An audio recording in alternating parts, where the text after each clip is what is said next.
C'est une très grande fierté pour le CHRU de Brest de réaliser cette première mondiale parce que ça démontre que l'innovation, c'est aussi la province et c'est Brest. Et cette innovation, elle ne tombe pas du ciel, elle vient récompenser une excellence, une crédibilité nationale et internationale.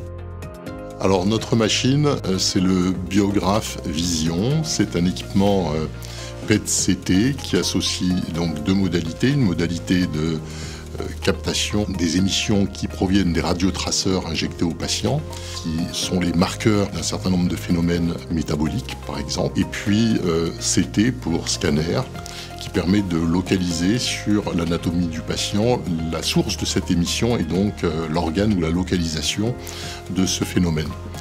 Alors cet équipement est un équipement de toute dernière génération. Nous avons refondu l'ingénierie de l'intégralité de la chaîne dans l'objectif de réaliser ces acquisitions le plus rapidement possible, dans l'objectif d'arriver à des qualités d'image qui soient les plus avancées possibles, avoir le droit à un diagnostic médical qui soit le plus précis possible.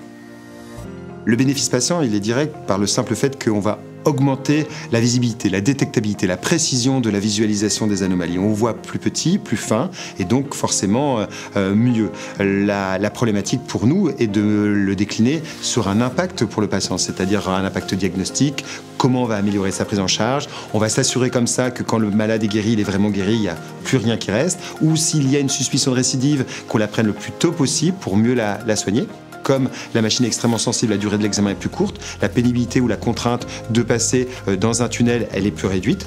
Et puisque le scanner est extrêmement sensible, on va pouvoir, dans ce cadre-là, pour des molécules qui sont peu disponibles ou difficiles à produire, en faire bénéficier beaucoup plus de patients, puisqu'on pourra injecter des quantités qui sont moindres.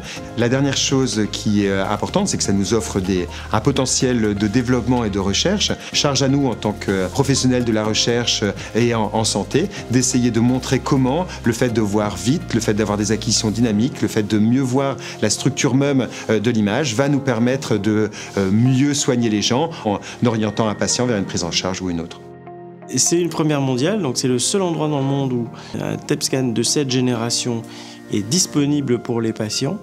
Et ça, c'est une chance extraordinaire pour les patients de l'Ouest breton parce qu'ils peuvent bénéficier de cette capacité nouvelle de voir plus en détail et donc de détecter des maladies qu'on voyait moins avec les autres machines.